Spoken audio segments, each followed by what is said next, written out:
তোকে তো বড় ভাইকে মারলো, দাঁড়িয়ে দাঁড়িয়ে দেখলি। আসলে মানুষ এরকম, নিজেকে একটা জায়গায় পৌঁছে নিয়ে গেলে তাদের অতীত ভুলে যায় তাদের আপন মানুষদের।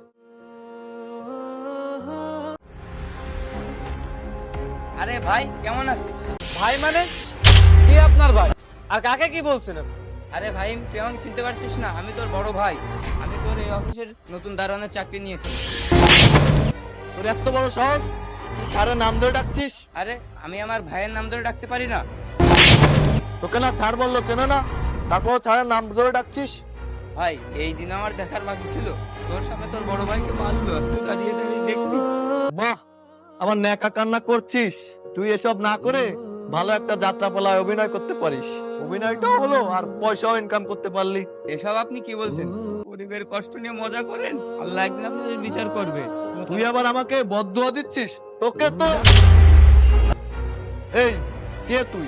তোর এত বড় সাহস, তুই আইনের লোকের হাত ধরিস? হ্যাঁ ধরেছি। যেই হাত অন্যায় ভাবে কারো গায়ে ওঠে সেই হাতটা তো ধরতেই হবে, সেটা হোক আইনের কিংবা অন্য কারো। কি বলেন মিস্টার ফাহিম চৌধুরী? তোর এত বড় সাহস, তুই ছাড়ের নাম ধরে ডাকিস? আপনি চুপ করুন, আমি আপনার সঙ্গে কথা বলতে আসিনি, আমি আপনার স্যারের সঙ্গে কথা বলতে এসেছি। কি বলেন মিস্টার ফাহিম চৌধুরী?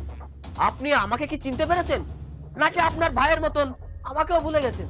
না মানে তোকে কিভাবে ভুলবো? তুই তো আমার ছোটবেলার বন্ধু। বাহ, আমি তো ভেবেছিলাম তোর স্মৃতিশক্তি কমে গেছে, কিন্তু এখন তো দেখছি তোর স্মৃতিশক্তি ঠিকই আছে। আমাকে তো চিনতে পেরেছিস, কিন্তু তোর ভাই, আপন ভাইকে চিনতে পারিসনি। আরে যে ভাই তোকে মাথার ঘাম পায়ে ফেলে কষ্ট করে তোকে ম্যাজিস্ট্রেট বানিয়েছে, আর তুই তুই সেই ভাইকেই ভুলে গেলি? আরে এত অহংকার কিসের তোর, যে অহংকারের জোরে তোর নিজের ভাইকেই তুই ভুলে গেলি? আসলে মানুষ এরকম, নিজেকে একটা জায়গায় পৌঁছে নিয়ে গেলে তাদের অতীত ভুলে যায় তাদের আপন মানুষদের। আরে সে তো তোর আপন বড় ভাই, তোর আপন বড় ভাইকে এই মানুষের মধ্যে অপমান না করলেও পারতিস। আমার তো ভাবতেও অবাক লাগে, তুই আমার ছোটবেলার বন্ধু, তুই আজ ম্যাজিস্ট্রেট, তোর অনেক সম্মান। এত সম্মান দিয়ে কি হবে যদি তুই তোর আপন বড় ভাইকেই না চিনতে পারিস? শোন, জীবনে তুই অনেক সম্মান পাবি, কিন্তু তোর আপন বড় ভাইয়ের মতন বড় হইতে পারবি না। এই থাম, তুই অনেক জ্ঞান দিয়ে ফেলেছিস, এখন এখান থেকে যা। স্টপ! ওমর, তুমি একটু আগে যার গায়ে হাত তুলেছো সে আমার আপন বড় ভাই। আসলে আমি চেয়েছিলাম আমার বড় ভাইকে সবার কাছ থেকে আড়াল করে রাখতে। আসলে এটাই আমার সব থেকে বড় ভুল।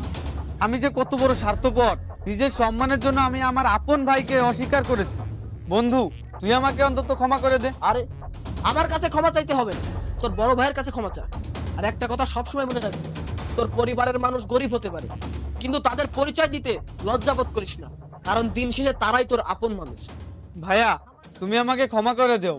আমি তোমার ভাই হওয়ার যোগ্য না, আর তুমি আমাকে প্রতিষ্ঠিত করার জন্য কত চেষ্টা করেছো, কিন্তু আজ আমার স্বার্থের জন্য তোমাকে অস্বীকার করেছি। তুমি আমাকে ক্ষমা করে দাও। আরে পাগল ভাই, আমার কাছে ক্ষমা চাইতে হবে না। তুই নিজের ভুল বুঝতে পেরেছিস, এটাই অনেক। তুই না আমার ভাই? ভাই পারলে আমাকে তুমি মাফ। আমি তোর উপর রাগ করে থাকতে পারি ভাই?